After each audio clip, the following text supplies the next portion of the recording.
Hariom. Audio book युग चेतना के सूत्रधार स्वामी रामकृष्ण परमहंस। लेखक पंडित श्री राम शर्मा आचार्य। युग चेतना के सूत्रधार स्वामी रामकृष्ण परमहंस। पतन और उत्थान संसार का अटल नियम है। यह केवल व्यक्तियों पर ही नहीं वरन देश, राष्ट्र, समाज, जाति, सभी छोटी बड़ी संस्थाओं पर लागू होता है। जो जातियां किसी समय संसार की स्वामिनी बनी हुई थीं, वे ही कुछ समय पश्चात अवनति के गर्त में गिरी हुई दिखाई पड़ती हैं। हमारा देश भी जो महाभारत काल तक चक्रवर्ती पद पर अधिष्ठित था, तत्पश्चात पारस्परिक वैमनस्य के फल से पतन के मार्ग पर चलने लगा। और एक समय ऐसा आया जब वह सब प्रकार से ध्वस्त और त्रस्त होकर विदेशियों का मुखापेक्षी बन गया। पर भारतीय संस्कृति को यहाँ के प्राचीन ऋषि मुनियों ने ऐसी सुदृढ़ धार्मिक आधार पर स्थापित किया है कि पतन उन्मुख हो जाने पर भी उसे किसी न किसी रूप में दैवी सहायता प्राप्त होती रहती है, जिससे यह फिर संभल कर उत्थान की दशा में अग्रसर होने लगती है। इस उद्देश्य की पूर्ति के लिए पिछले 100-150 वर्षों में अनेक दैवी शक्ति संपन्न आत्माओं का प्रादुर्भाव हुआ है। ऐसे युग परिवर्तनकारी महापुरुषों की कई श्रेणियां होती हैं। उनमें बुद्ध और महावीर जैसे राजवंशी भी पाए जाते हैं और कबीर व रैदास जैसे छोटी जाति के माने जाने वाले भी होते हैं। जिस प्रकार श्री कृष्ण जैसे सर्वकला विशारद शंकराचार्य तथा चैतन्य जैसे प्रकांड विद्वान का आविर्भाव हुआ, वैसे ही नामदेव, ज्ञानेश्वर, तुकाराम, मीराबाई आदि अल्प शिक्षित संतों ने भी अपूर्व कार्य करके दिखाए। इस दृष्टि से विद्या, वैभव, पदवी आदि को महापुरुषों की पहचान समझना भूल है। कोई नहीं कह सकता कि ईश्वर का विशिष्ट तेज कब किस जीवात्मा में प्रकट हो उठेगा। श्री रामकृष्ण परमहंस के चरित्र से इस कथन की सत्यता पूरी तरह सिद्ध होती है। श्री रामकृष्ण का जन्म 1836 में हुआ था। उनके पिता श्री खुदीराम चट्टोपाध्याय कामारपुकुर गांव के रहने वाले एक गरीब व्यक्ति थे, पर वे ऐसे ईश्वर भक्त और सेवा भावी थे कि स्वयं भूखे रहकर भी दीन दुखी और अतिथियों की सेवा करने को सदैव प्रस्तुत रहते थे। उनकी पत्नी चंद्रा देवी भी बिल्कुल उन्हीं के स्वभाव की थीं, जिससे इस प्रकार के परोपकारी जीवन में उनको सब तरह की सहायता मिलती थी।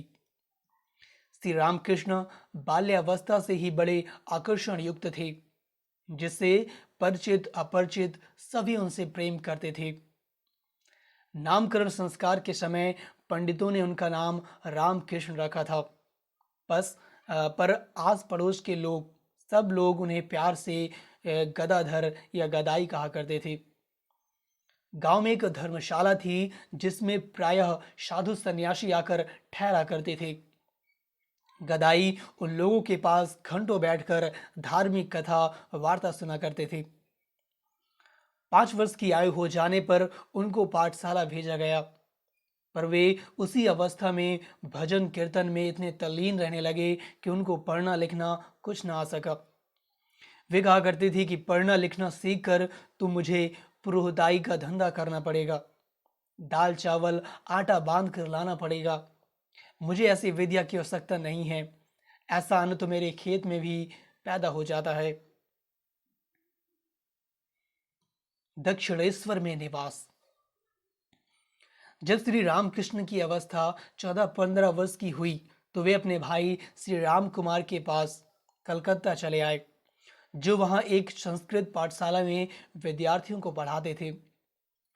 कुछ समय बाद जान बाजार निवासी रानी रासमणि ने दक्षिणेश्वर में एक बहुत बड़ा मंदिर बनवाया, जिसमें कई देवी देवताओं के अलग अलग मंदिर थे।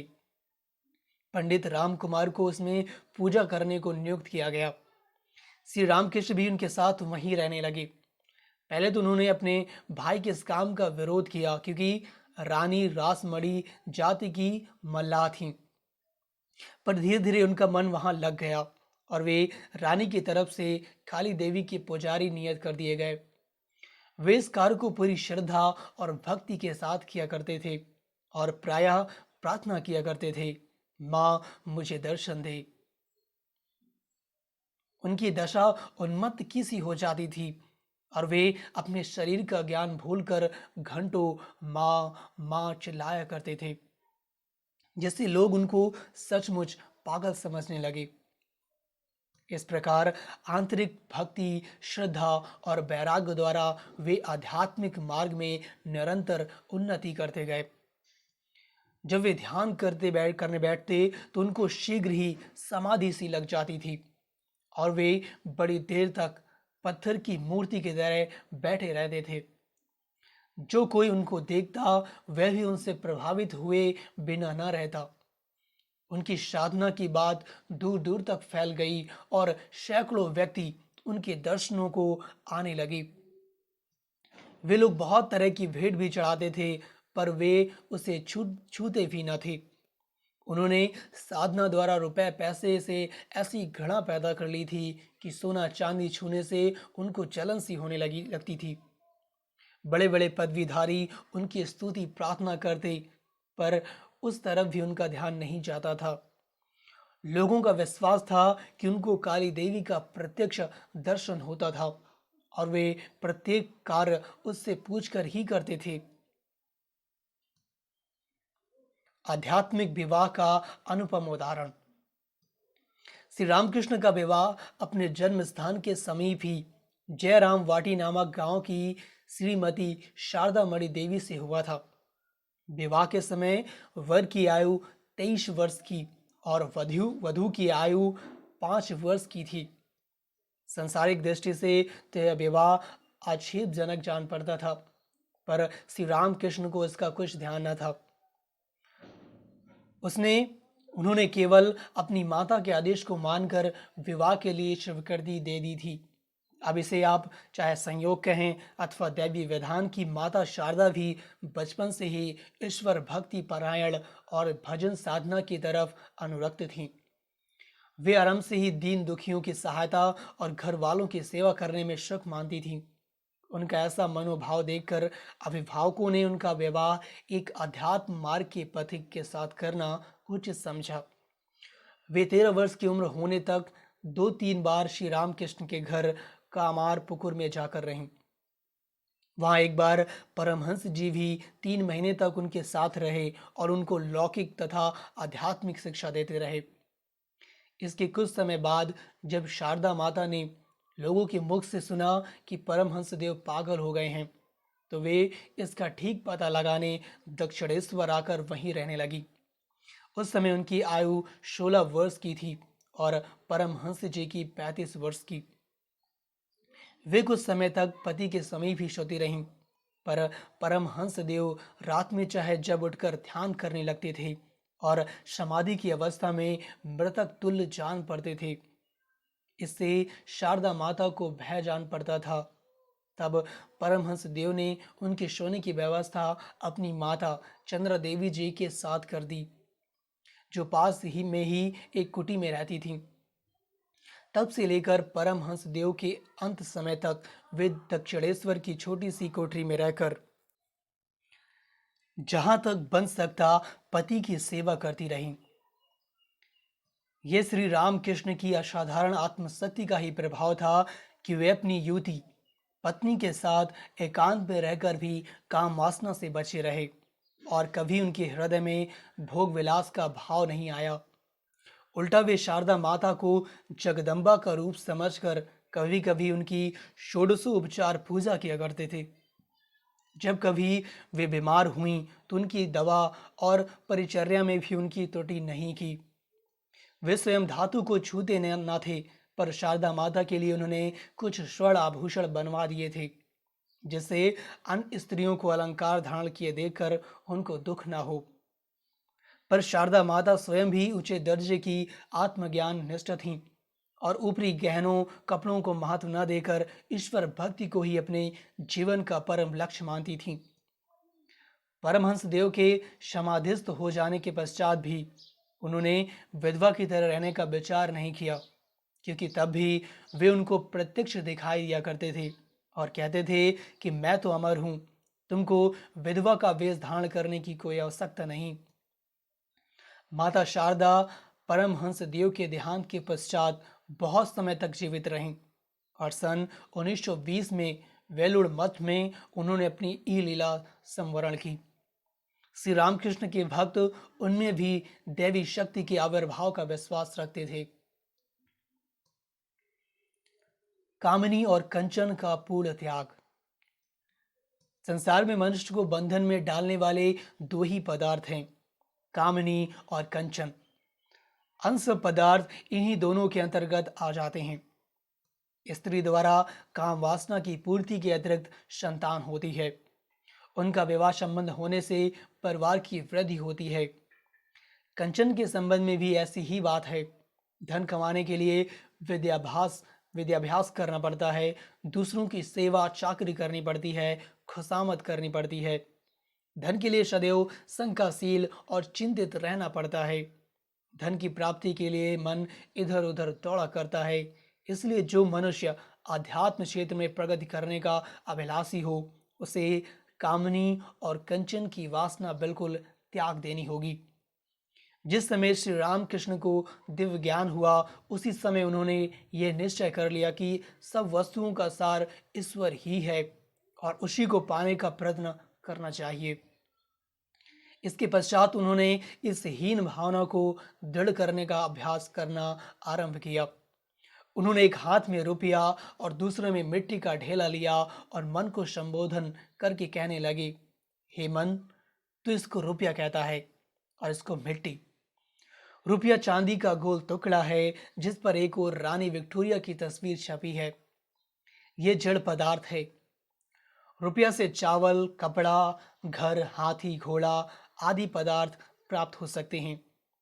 10-20 मनुष्यों को भोजन कराया जा सकता है। तीर्थ यात्रा, देवता और संतों की सेवा की जा सकती है, पर इसके द्वारा सच्चिदानंद की प्राप्ति नहीं हो सकती, क्योंकि इसके रहते हुए अहंकार सर्वथा नष्ट नहीं हो सकता और न मन आसक्तिहीन हो सकता है।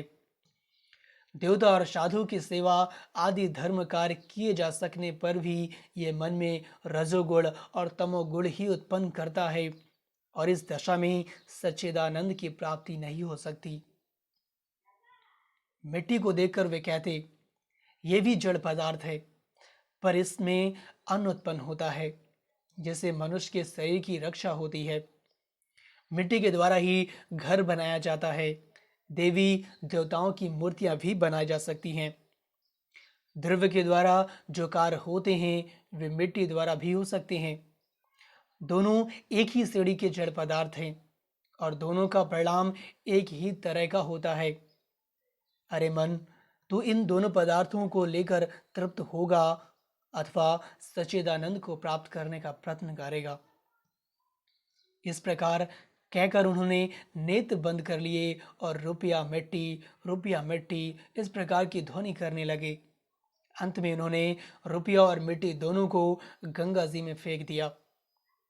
इस प्रकार बार बार अभ्यास करके उन्होंने अपने मन को धातु यानी कि रुपया के प्रति इतना विरक्त बना लिया कि किसी धातु के छूने से बड़ा कष्ट जान पड़ता था। इसी प्रकार उन्होंने स्त्री के संबंध में विचार किया। उसकी वासना किसी भी प्रकार से क्यों ना रखी जाए, इस बारे में उन्होंने विचार किया कि उससे मस्तिष्क और मन दुर्बल ही होते हैं और परमात्म चिंतन में बाधा पड़ती है। माना कि उसे लोग सुख के लिए ग्रहण करते हैं, पर वह सुख क्षणिक ही रहेगा, कभी स्थायी नहीं हो सकता, वरन उसका अंतिम परिणाम सदैव हानिकारक ही होता है। गुरु परीक्षा। यद्यपि दक्षिणेश्वर मंदिर की संस्थापिका रानी रासमणी और उसके दामाद मथुरा बाबू को यह निश्चय हो गया कि श्री रामकृष्ण सिद्ध पुरुष हैं और इस कारण वे उनके प्रति अत्यंत श्रद्धा रखते थे। उस समय परमहंस देव की आयु 24-25 वर्ष की थी। उनका शरीर बहुत बलवान था और सुंदरता को देखकर दर्शक तुरंत आकर्षित हो जाते थे।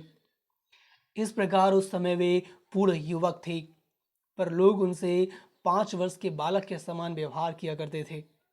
स्त्रियां उनके पास आने में जरा भी संकोच नहीं करती थीं। तो भी मनुष्य का मन ऐसा दुर्बल और अविश्वासी होता है कि अंत में इन लोगों ने परमहंस देव की परीक्षा ले ही डाली। कलकत्ता के मछुआ बाजार में रहने वाली लक्ष्मीबाई नामक एक वेश्या से पहले सप्ताह सलाह करके मथुरा बाबू परमहंस देव को उसके घर ले गए। लक्ष्मीबाई ने 15-16 सुंदर युवती वेश्याओं को अर्धनग्न अवस्था में एक कमरे में इकट्ठा कर रखा था। परमहंस देव को उस कमरे में ले जाकर मथुरा बाबू धीरे से दूसरे कमरे में चले गए। परमहंस देव इन दिनों बिल्कुल नग्न अवस्था में रहते थे। शरीर के ऊपर से केवल एक चादर से ढक लेते थे। ऐसी युवतियों के रूप, लावण्य और हाव भावों से योगियों के मन में भी बेकार उत्पन्न हो जाता है। फिर आज तो वे परमहंस देव की परीक्षा के लिए तरह तरह की युक्तियां कर रही थीं। श्री रामकृष्ण जैसे ही कमरे में पहुंचे, उन्होंने उनके बीच में खड़े होकर माँ, आनंदमयी माँ, माँ कहकर मस्तक नवाया और यही शब्द बार बार उच्चारण करते करते समाधि अवस्था में पहुंच गए। उनके नेत्रों से लगातार प्रेमाश्रु बह रहे थे। उनकी ऐसी अवस्था देखकर वेश्याएं भयभीत हो गईं। कोई उनकी हवा करने लगी, कोई अपराध समझकर क्षमा मांगने लगी। यह दृश्य देखकर मथुरा बाबू अत्यंत लज्जित हुए और उस दिन से उनकी भक्ति परमहंस देव के प्रति और भी दृढ़ हो गई। इस घटना के पश्चात ईर्ष्यालु स्वभाव के व्यक्ति अन्य प्रकार से निंदा करने लगे। कुछ लोगों ने कहा कि परमहंस देव सिद्ध नहीं हैं, वरन स्नायु रोग के कारण उनके पुरुषार्थ की हानि हो गई है और नपुंसक हो जाने से वे कुछ करने लायक ही नहीं हैं। इस पर रानी ने फिर उनकी परीक्षा लेनी चाहिए। इस संबंध में परमहंस देव ने एक बार कहा था, मैं अपनी कोठरी में सो रहा था कि 2 स्त्रियां मेरे पास आईं। पहले तो उन्होंने मुझसे इधर उधर की बातें की, फिर खुल्लम खुल्ला मेरे अंग का स्पर्श करके काम चेष्टा करने लगी। मैं माँ माँ पुकार उठा और बेशुद्ध हो गया। जब मुझे चेत हुआ तो देखा कि वे स्त्रियां मेरे चरण पकड़कर रो रही थीं। मैंने तुरंत अपने चरण खींच लिए और माँ, आनंदमयी माँ कहकर नमस्कार किया। इसके बाद वे बार बार क्षमा मांगकर चली गईं। इस प्रकार परमहंस देव ने प्रलोभनों के 2 मुख्य आधारों का आरंभ से ही निराकरण कर दिया। आजकल के उपदेशक और नेता बनने वाले इन विषयों में कैसे कच्चे होते हैं, ये किसी से छिपा नहीं है। फिर यदि हमारा कार्य क्षणस्थायी हो अथवा हमको प्रायः असफलता का ही मुंह देखना पड़ता हो, तो इसमें कोई आश्चर्य की बात नहीं है। परमहंस देव नारी मात्र को जगदम्बा का अंश समझकर माता ही कहते थे। वे काली की मूर्ति के सम्मुख खड़े होकर प्रार्थना करते थे, माँ, अविद्या भी तू है, गृहस्थ की कुल वधू भी तू है, मछुआ बाजार की वेश्या भी तू है। माँ, दोनों रूपों में तू मेरी माता है, मैं तेरी संतान हूँ। स्वामी विवेकानंद ने परमहंस देव के उन शिष्यों से जो प्रायः गुरु जी के समान काम करने की बातें किया करते थे, कहा कि परमहंस देव के समान काम करना अथवा उनके रास्ते पर बराबर चलते चले जाना हंसी खेल नहीं है। ना 9 मन तेल होगा, न राधा नाचेगी। वो महीनों तक युवती स्त्री के साथ शयन करते रहे, फिर भी उनके मन में किसी प्रकार की विकार वासना उत्पन्न ना हुई। ये मनुष्य के वश के बाहर की बात है। इस प्रचंड आध्यात्मिक शक्ति का ही परिणाम था कि उस समय के बड़े बड़े नवशिक्षित भी इस अनपढ़ साधु को भगवान कहकर पूजने लग गए थे।